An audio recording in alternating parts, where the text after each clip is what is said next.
Halo, assalamualaikum. Ketemu lagi dengan saya Hanif di vlog Pubita. Kali ini saya akan memberikan sebuah tutorial, yaitu tutorial untuk mengatur atau memanage konten di dalam website yang berbasis dengan WordPress. Oke, kita langsung ke tutorialnya ya. Bagi teman-teman ataupun Bapak Ibu yang sedang memanage sebuah aplikasi ataupun website yang berbasis WordPress tapi bingung. Nah, dari sini di video ini saya akan memberikan tutorialnya. Ini adalah salah satu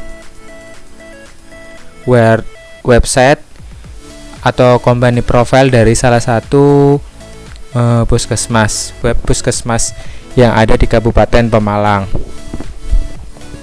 Oke, kita ambil contoh adalah Puskesmas Bantar Bolang. Kita ketikkan alamat websitenya.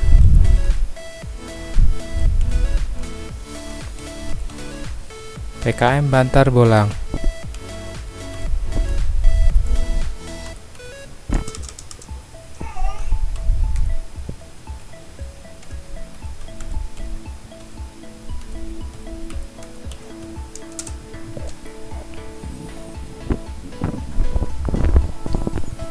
Oke, nah inilah dia halaman awal puskesmas, website Puskesmas Bantar Bolang.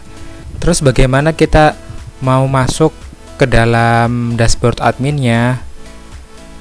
Nah, di sini kita coba alamat untuk login ke admin adalah link yang sudah ada, kemudian kita slash. Karena ini adalah berbasiskan WordPress, maka untuk login adminnya adalah wp strip admin.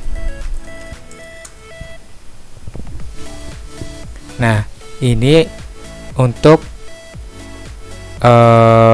user admin untuk login ke dalam dashboard admin, mengatur konten, baik itu postingan ataupun tata letak dari halaman website web Puskesmas Bantar Bolang. Untuk username password seperti yang sudah saya username passwordnya sudah saya share. Kita login.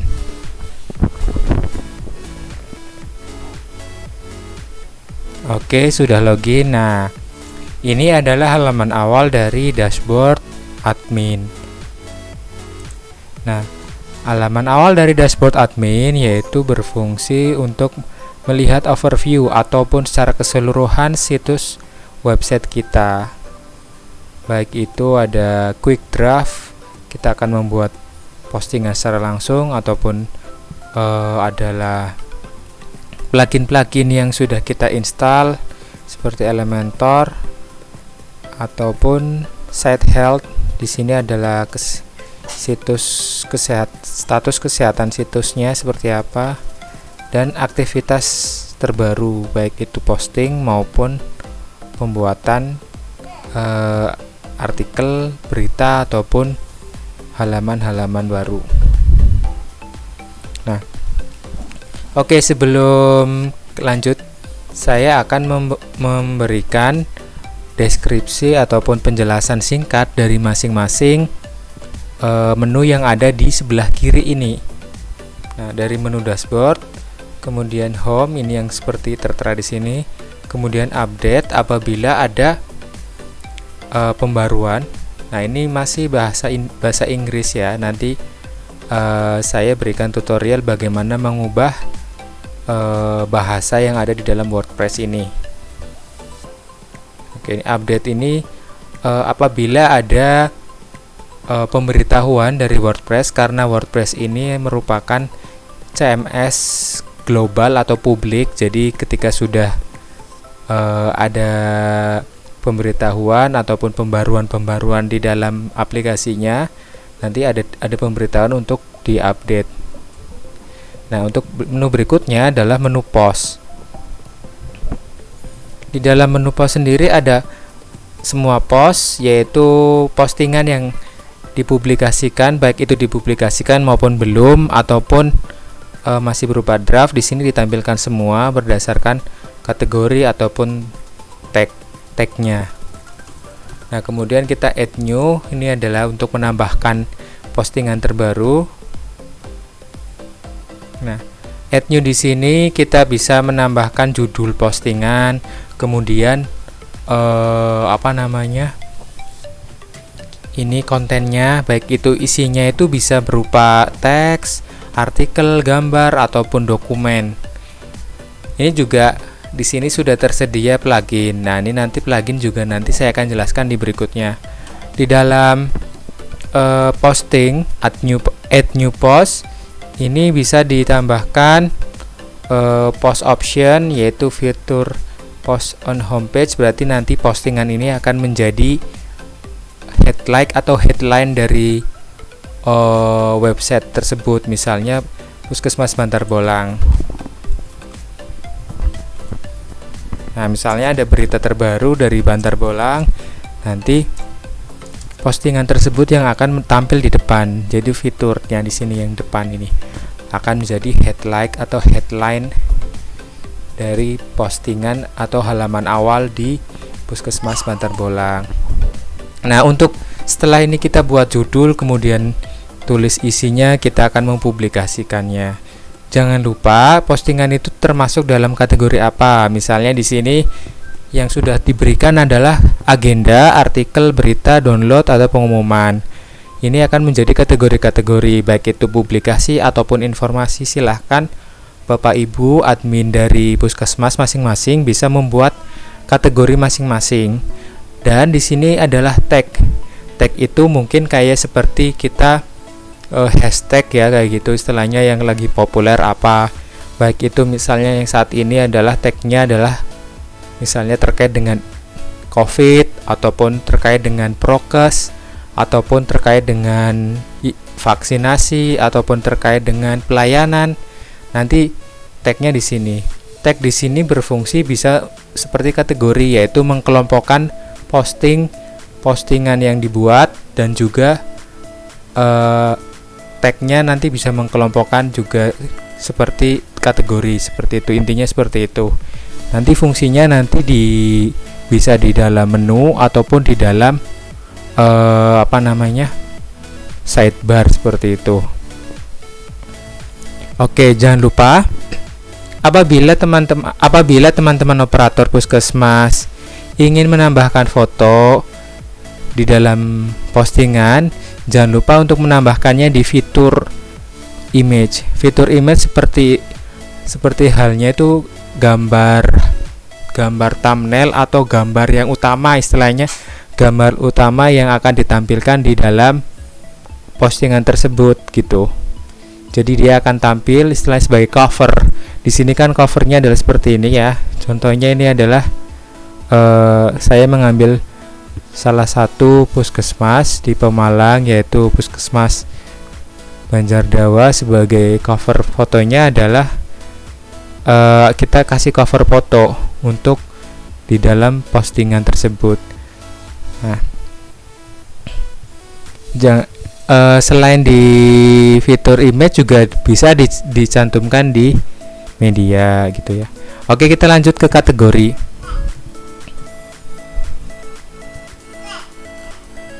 Nah, kategori ini kita bisa tambah, bisa kurangi, bisa explore lagi kategori-kategori apa saja kita sesuai dengan ruang lingkup kita sebagai content management. Kita mau kontennya apa saja, download juga bisa di sini, pengumuman ataupun tidak terkategori gitu. Nah, teks juga tadi yang saya sebutkan sama halnya seperti kategori. Tagnya, terus deskripsi dari tag itu bebas seperti itu ya. Oke, kita lanjut ke menu berikutnya, yaitu menu media. Menu media adalah seperti halnya wadah drive-nya kita di WordPress. Kita bisa upload file berupa gambar, video ataupun dokumen. Nah, di sana kita bisa linkkan atau hubungkan dokumen-dokumen tersebut, atau kita sisipkan dokumen-dokumen tersebut di dalam postingan kita ataupun di dalam widget ataupun seperti berita, fitur image ataupun widget ataupun seperti galeri, itu bisa, dan bisa dimasukkan juga ke dalam postingan yang berupa yang memiliki kategori seperti download ataupun informasi. Ya, untuk selanjutnya adalah add new pada menu library. Add new pada menu library adalah seperti ini tampilannya, untuk menambahkan file-file yang akan di-upload di website. Ini bisa drag and drop, bisa lebih dari satu filenya. Nanti bisa seperti ini, misalnya gambar, ada progress bar-nya, kemudian selesai. Nah, dia udah masuk. Kita cek. Nah, ini udah masuk. Seperti ini ya. Cukup simpel untuk menambahkan file pada media library. Kita lanjut ke menu berikutnya, yaitu menu pages. Menu page adalah menu halaman kalau bahasa Indonesianya ya. Di sini akan terdapat dua submenu, yaitu all pages sama add new pages.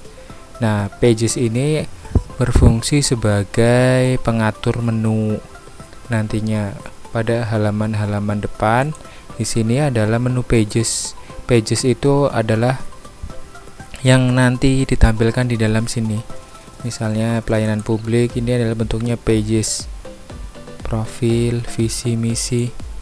Nah, di sini juga pages.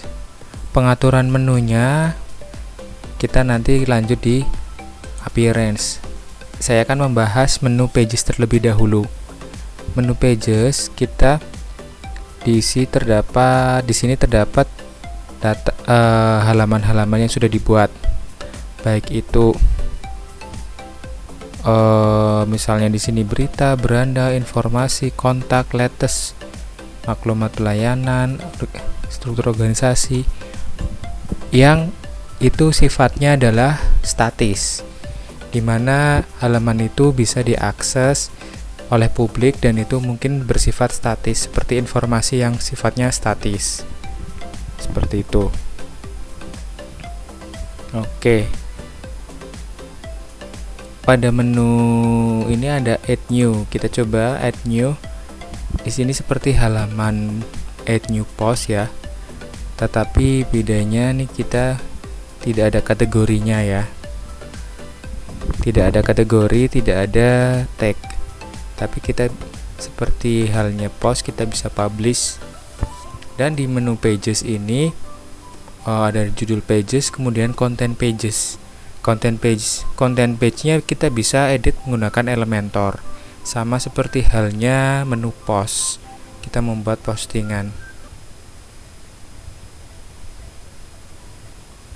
Nah, seperti ini ya. Page itu halaman-halaman seperti ini. Di sini ada parent-nya apa? Parent di sini adalah parent page-nya. Berarti page yang dibuat itu induknya ngikut ke mana gitu, seperti itu. Template-nya bisa diubah. Mau di sini ada default template, all post, Elementor full width, berarti kita menggunakan full width, canvas. Nah, di sini kita bisa mengeksplorasi page kita, misalnya nanti akan mengubah halaman dari ini di luar template yang diberikan. Kita menggunakan Elementor, misalnya kita bangun halaman itu sebaik dan semenarik mungkin. Nah, seperti itu ya. Kita lanjut ke komen. Pada menu komen adalah berisi komentar-komentar yang ada pada postingan yang kita publikasi. Misalnya kita sudah ngepublikasikan terkait artikel di sini, artikel. Nah, artikel di sini kita bisa baca, publik bisa baca dan bisa mengomentari di sini. Tapi kita juga bisa atur bahwa publik itu nggak bisa komen, juga bisa kita atur pada posting. Nanti publik bisa atur publik, kita bisa atur publik bisa komen apa enggak gitu ya. Nah, di sini kita bisa atur allow comment.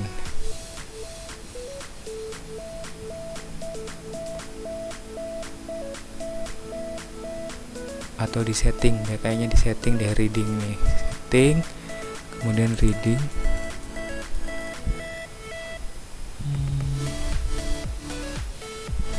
Discussion.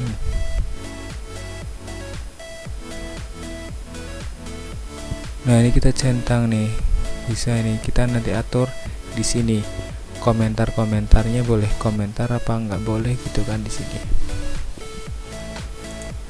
General juga settingan. Oke, lanjut kita ke rank math.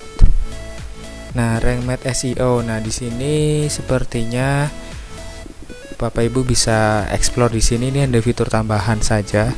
Saya tidak akan membahas seperti terlebih jauh karena ini fungsionalitasnya akan mungkin digunakan ketika ingin mempublikasikan website kita di Google dengan kata kunci yang terbaik, mungkin menjadi halaman pertama atau seperti apa. Ini kita abaikan saja. Kemudian kita ke Elementor. Ini nanti kita langsung praktek aja Elementor itu di kayak gimana, fungsinya di post kayak gimana, di fungsinya di page kayak gimana. Nah, selanjutnya kita langsung loncat aja ke appearance atau dalam bahasa Indonesia adalah tampilan.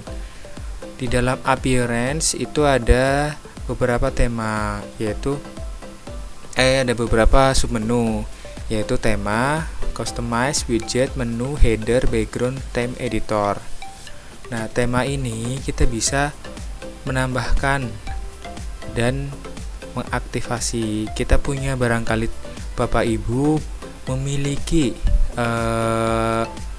tema yang menurut Bapak Ibu menarik, bisa diterapkan di web Puskesmas ini ya. Misalnya kan ini kan tema ini adalah tema bawaan yang saya install di web Puskesmas Bapak Ibu. Tapi barangkali yang sudah tahu, sudah paham tentang WordPress dan ingin mengubah tema secara keseluruhan, silakan saja bisa menggunakan appearance kemudian theme. Nanti kita upload, baik bisa di-upload maupun bisa dicari di theme store bawaannya dari WordPress ini. Kalau theme store pastinya gratis ya di sini. Yang gratis, yang tidak berlisensi sepertinya. Nah, ini banyak sekali, Bapak Ibu bisa cari yang populer di theme store-nya WordPress. Nah, ini sangat banyak, silakan bisa mencari-cari ataupun bisa juga beli tema yang premium. Tentunya ada biaya tambahan, namun kita puas akan hasil tampilannya. Oke, kita lanjut ke customize. Setelah tema yang sudah diaktifasi, misalnya ini kan yang diaktifasi adalah news now, ini kan berarti kan yang diaktifasi. Nah, kita bisa mengcustomize. Customize di sini adalah mengkustomisasi tampilan tema. Setelah diaktifasi tampilan tema itu, kita akan mengatur, mengkustomisasi secara umum terlebih dahulu pada menu customize. Kustomisasi awal tema yang diterapkan. Nah, ini secara umum seperti ini. Kita bisa menggunakan beberapa menu di bawah ini. Theme setting, seperti logonya kita bisa ubah sebenarnya. Kita bisa ubah logonya, baik itu logo ini mungkin ada foto sebagai header dari Puskesmas misalnya nih ya, kita Nah, seperti ini. Tapi ini kan kecil, harusnya memang kita cari yang kecil, kita buat mungkin sebuah logo tulisannya Puskesmas Bantar Bolang. Ini kita remove aja, kita nggak perlu. Kalau kita remove, dia akan tampil Puskesmas Bantar Bolang saja, istilahnya nama tulisan yang berupa link menuju web Puskesmas Bantar Bolang itu kembali. Nah, five icon itu kan adalah icon yang ada di pojok kiri dari judul halaman. Misal di sini pojok kiri nih ya, saya lingkari ini berarti beranda Puskesmas Bantar Bolang. Ini sudah saya kustomisasi. Yang lain tidak perlu istilahnya Bapak Ibu bisa atur, misalnya mau ditampilkan berapa postingan dalam halaman awal. Di sini adalah di sini ada postingan, misalnya latest post ini akan ditampilkan berapa sih, ada 6 apa ada berapa, kita bisa atur.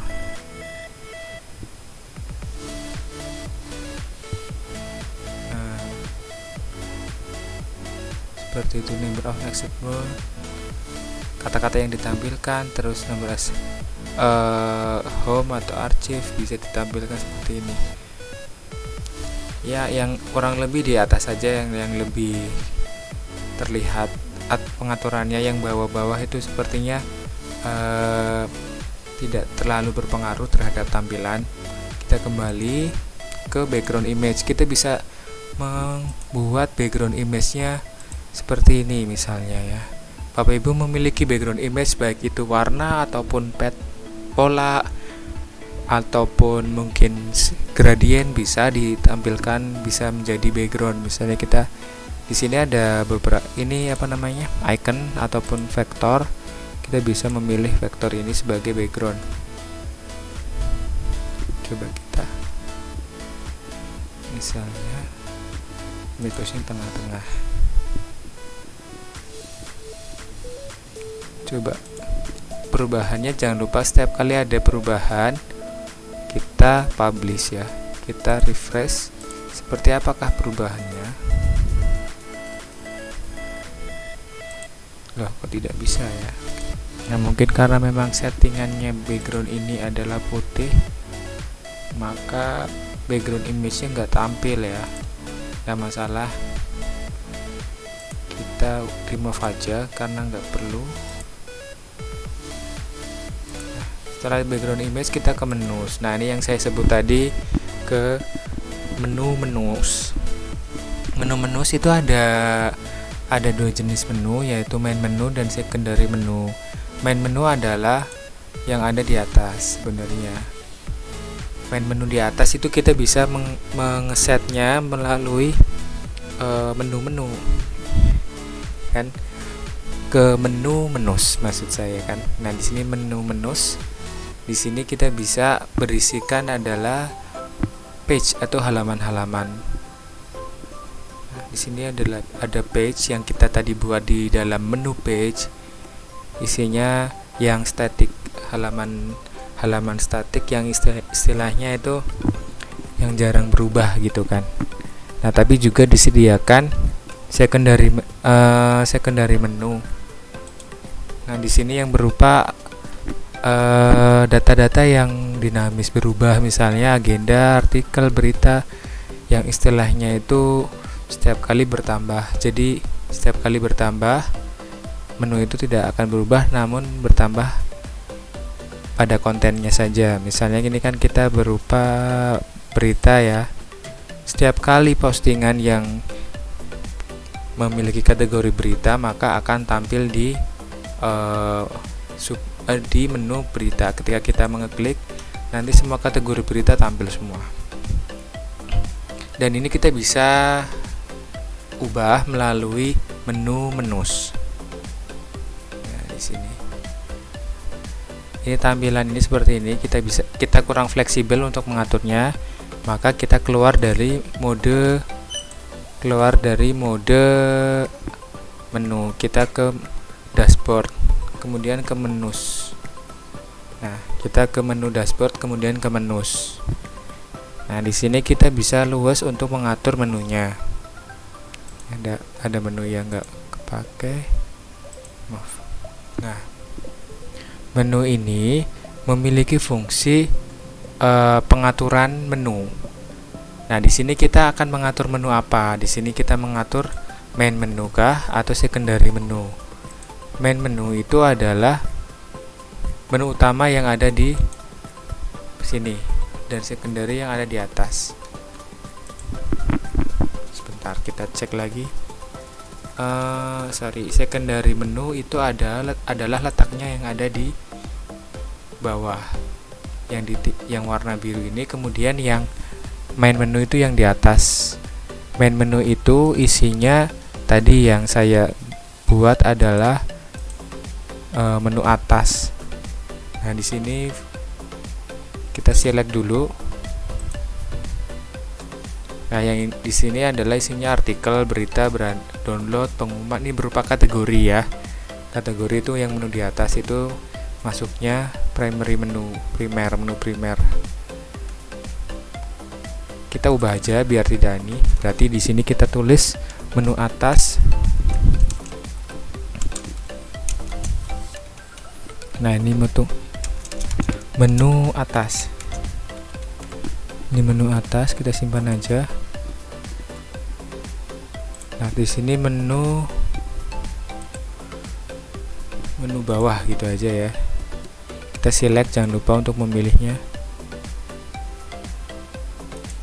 Menu bawah, menu utama gitu aja deh. Menu utama, save menu ya. Nah, di menu utama ini adalah yang menu-menu yang utama, terutama berhubungan dengan halaman-halaman. Nah, oke. Sesuai dengan ini konten yang akan dibuat, yaitu pada menu pengaduan kita akan mengelingkan sebuah website untuk pelaporan pengaduan. Nah, pada menu pengaduan kita, kalau yang saat ini adalah pengaduan itu berupa halaman, maka kita bisa menghapusnya menggunakan hapus saja, dan kita bisa menambahkan menu baru, baik itu postingan, landing page ataupun custom link.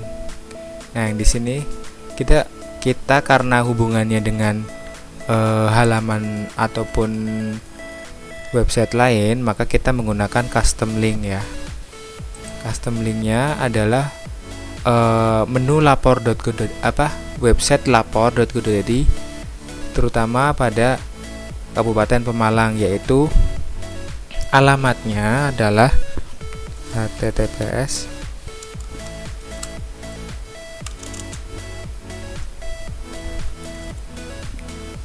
masbubsiaga.lapor.go.id. Nah, kita kasih judul linknya itu adalah pengaduan. Fungsinya apa? Fungsi dari link ini adalah mengarahkan masyarakat yang mengakses web Puskesmas Bantar Bolang ini, ketika akan mengadu, dia sudah disediakan menu itu, dan itu akan diarahkan ke menu pengaduan lapor.go.id, karena semua pengaduan akan diarahkan ke sana. Dan Bapak Ibu operator ataupun PIC Puskesmas sudah dibekali pelatihan untuk bagaimana mengelola pengaduan tersebut. Nah, kita add to menu. Nah, pengaduan ini akan otomatis terletak di paling bawah. Nah, kita bisa mengubahnya, kita bisa menggeser-gesernya. Jadi misalnya kita mau menggeser menu pengaduan itu di bawah pelayan publik.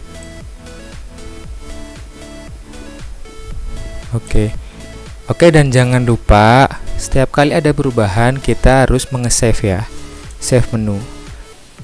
Baik itu postingan, baik itu halaman atau page, kita harus ketika mau sudah fix akan menampilkan itu, kita harus mengesave-nya.